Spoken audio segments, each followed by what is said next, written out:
Breaking down gerunds. Playing with grammar.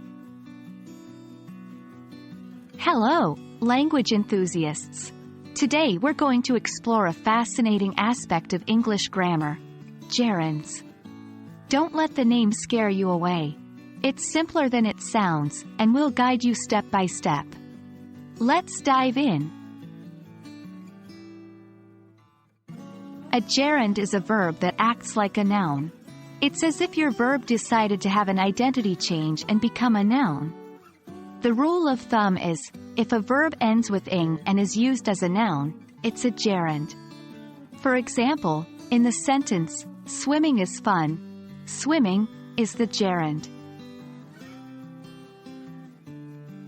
Now you know what a gerund is, but how do you spot them in a sentence? Look for verbs ending in ing that act as subjects, objects, or complement to other words in the sentence. Here are some examples. 1. I enjoy reading. Object of the verb, enjoy. 2. Dancing makes me happy. Subject of the sentence. What makes gerunds magical is their versatility. You can use them in all sorts of places in a sentence where you'd usually find a noun. They can be subjects, direct objects, subjects complements, and objects of prepositions. Here's a taste of this magic. 1. As a subject, swimming keeps me fit. 2. As a direct object, she loves painting. 3.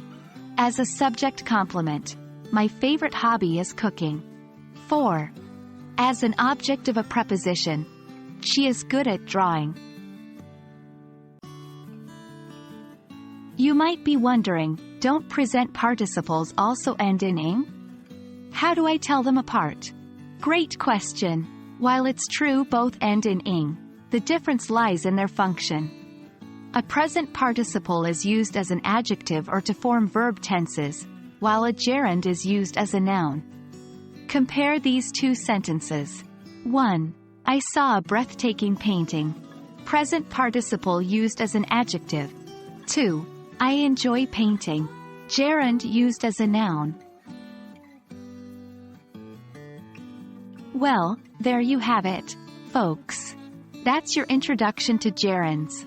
With a little practice, you'll start recognizing gerunds more easily in sentences. Remember, gerunds are simply verbs dressed up as nouns.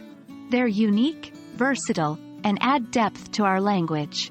Keep exploring, and stay curious. Happy learning!